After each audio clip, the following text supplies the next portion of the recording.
नमस्कार दोस्तों, स्वागत है आपका अपने चैनल स्टडी विथ एजे में। आज मैं आपके पास लेकर के आई हूँ हाफ ईयरली एग्ज़ाम पेपर परीक्षा का एक प्रश्न पत्र, जिसके द्वारा हम जानकारी ज्ञात करेंगे कि किस तरह का प्रश्न पत्र आने वाला है। आपको बताना चाहूँगी मैं कि आपके आने वाली परीक्षा जो इंग्लिश विषय की है कक्षा 9वीं की, वो 6 दिसंबर को होने वाली है, जिसके लिए मैं आपको कुछ उदाहरण स्वरूप प्रश्न लेकर आई हूँ कि किस तरह का प्रश्न पत्र स्वरूप आपके पास आएगा। तो आपको बताना चाहूँगी आपका प्रश्न पत्र एग्ज़ाम पेपर होगा 3 घंटे का और 75 नंबर का पेपर होने वाला है। चलिए इसमें आगे हम देखते हैं। सारे प्रश्न करना आपको कंपलसरी रहेगा और हर प्रश्नों के साइड में आपको क्या दिया गया है, नंबर दिए गए हैं। तो इसमें दिया गया है सेक्शन ए, जिसमें आपको 5 नंबर में प्रश्न पहला पूछा जाएगा और इसमें आपको एक पैराग्राफ दिया जाएगा। ज़रूरी नहीं है ये जो दिया गया है वही आए, कोई सा भी पैराग्राफ दिया जाएगा और उससे संबंधित ये देखिए नीचे प्रश्न दिए गए हैं।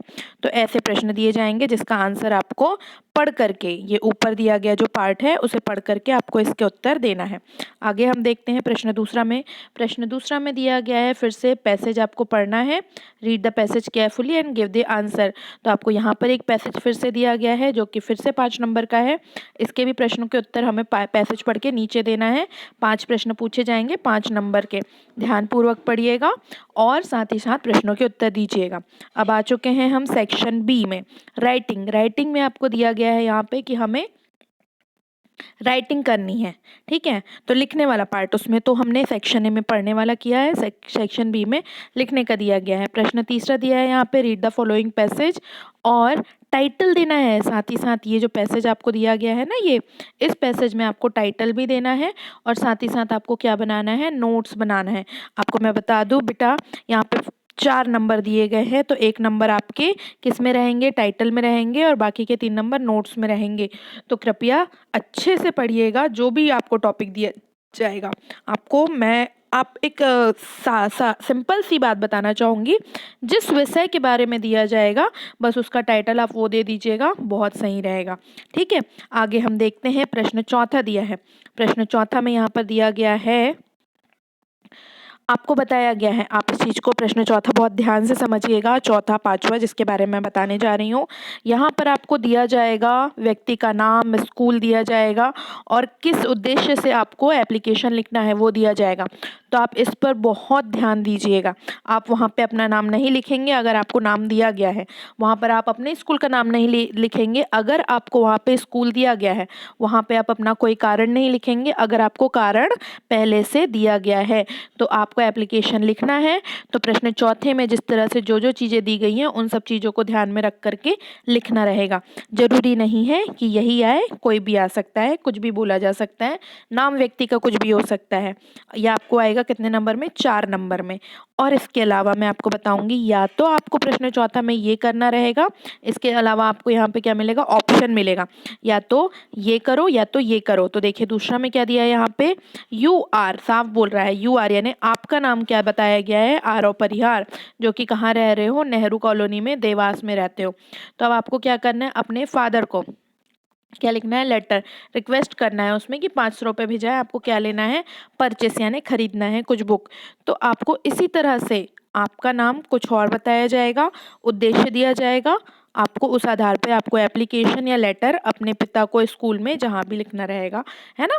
तो आप इस चीज़ का ध्यान रखिएगा कि हमें क्या कहा जा रहा है। चलिए आगे हम देखते हैं। अगला प्रश्न दिया है, प्रश्न पांचवा, राइट एन एसे। यहाँ पे देख सकते हैं आप, बहुत अच्छे टॉपिक दिए गए हैं, an Indian festival, wonders of science, importance of trees, my hobby.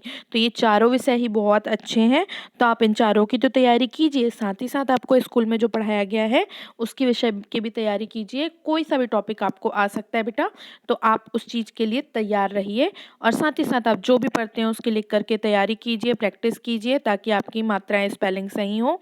और ऐसी ही और भी विषय के बारे में जानकारी प्राप्त करने के लिए हमारा चैनल सब्सक्राइब कर लीजिए और अपने दोस्तों तक के भी इसकी जानकारी दीजिए।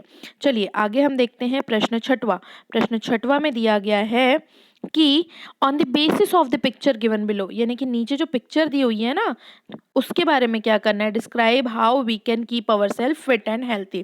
तो आपको नीचे वाले पिक्चर लेना है और उसके आधार पर बताना है कि अपने आप को हम कैसे रख सकते हैं, फिट और हेल्थी कैसे रख सकते हैं, इसके बारे में आपको बताना है।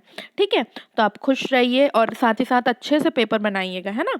और चलिए आगे हम देखते हैं यहाँ पर क्या दिया हुआ है। प्रश्न सेक्शन सी आ गया है। सेक्शन सी में दिया गया है ग्रामर, ग्रामर दिया गया है। तो ये देखिए प्रश्न 7वां में दिया है, fill in the blanks choosing the correct alternative given in the brackets. तो देखिए आपको यहाँ पे ऑप्शन दिया गया है, तो आपको ग्रामर पोर्शन में दिया है तो ग्रामर से संबंधित ही यहाँ पे फिल इन द ब्लैंक्स या फिर काम दिए जाएंगे कि आपको पूर्ण करना है। तो यहाँ पे आप देख सकते हो, उदाहरण के लिए मैं आपको समझा दे रही हूँ। ए नंबर पे दिया है blank sun rises in the east, तो ए एंड द आर्टिकल का उपयोग करना, यहाँ पे द दिया गया है। फिर उसके बाद यहाँ पे दिया गया है ही इज़ एन इंजीनियर, यहाँ पर भी आर्टिकल का उपयोग करना दिया गया है। और साथ ही साथ मच मैनी का यूज़ कहाँ पर होता है, हैज़ हैव का यूज़ कहाँ होता है, इसके आधार पर आपको प्रश्न पूछे गए हैं। ग्रामर पोर्शन आप अपना पढ़ करके स्ट्रॉन्ग कीजिए, इससे संबंधित कुछ भी प्रश्न आते हैं।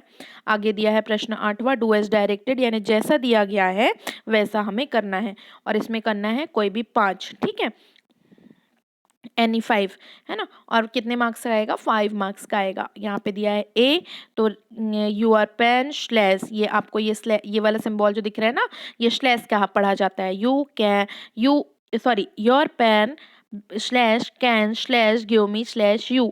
और आप लोग ध्यान दीजिए, देखिए यहाँ पर एक प्रश्नवाचक चिन्ह भी बना हुआ है। प्रश्नवाचक चिन्ह इस तरह के बहुत सारे तरह के ऐसे चिन्ह होते हैं, तो चिन्हों का ध्यान रख करके वाक्य बनाना है, ध्यान रखिएगा। तो इसका आएगा कैन यू, है ना, प्रश्नवाचक है तो can you give me your pen, और प्रश्नवाचक तो रीअरेंज द वर्ड दिया है, तो ऐसे ही आपको मीनिंगफुल सेंटेंस बनाना है। ऐसे ही बी में जो दिया गया है वो आपको करना है, बट जोड़ करके ये दोनों शब्दों को जोड़ना है, दोनों वाक्यों को जोड़ना है। आगे सी दिया है डी ई एफ, तो इन सारे प्रश्नों को आपको यहाँ पे डू एज डायरेक्टेड, यानी जैसा जैसा करने दिया कहा जाएगा वैसा करना है आपको, इस आधार पे आपको मार्क्स मिलेंगे। आप देख सकते हैं सेक्शन डी यहाँ पे दिया है लिटरेचर। लिटरेचर यानी गद्यांश पद्यांश वाले जो पार्ट होते हैं हिंदी में जो पढ़ते हैं वही इंग्लिश में लिटरेचर है। ठीक है, तो यहाँ पे प्रश्न 9वां दिया गया है, आंसर द फॉलोइंग क्वेश्चन। यहाँ पे आपको मार्क्स दिया गया है, कितने नंबर का आएगा। देखिए हम पढ़ते हैं, यहाँ पर एक कविता दी हुई है, कविता के कुछ पंक्तियां दी हुई हैं। Wind come softly, don't break the shutter of the window, तो ऐसी ऐसी कोई भी कविता आ सकती है आपको। तो अब आपको नीचे जाना है कविता पढ़ने के बाद में। देखिए यहाँ पे प्रश्न पहला दिया है, दूसरा दिया है, तीसरा दिया है, तो ऐसे कोई से भी प्रश्न हमें आ सकते हैं। तो हमें पढ़ना है अच्छे से, हमारी रीडिंग स्किल देखी जाएगी वहाँ पे और प्रश्नों के उत्तर देना है।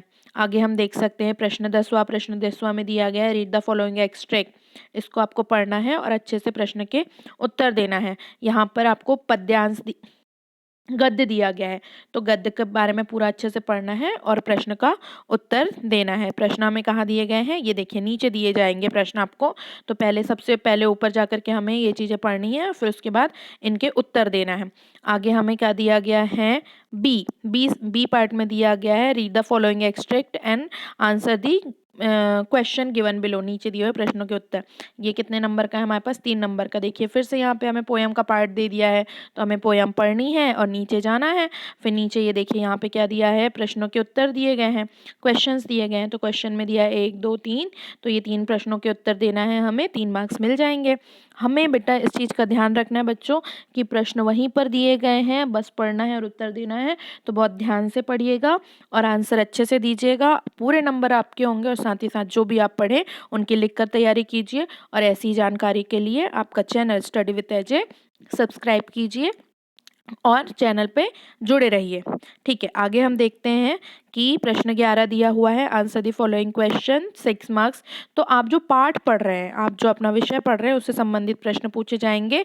कितने, 12 नंबर के प्रश्न आएंगे, जिसमें आपको क्या रहेंगे, 7 प्रश्न रहेंगे। 7 प्रश्न रहेंगे, तो 7 प्रश्नों में से आपको ये कोई भी 6 यानी 6 यहाँ पे बताया गया है, तो एनी 6 क्वेश्चन आपको करने रहेंगे।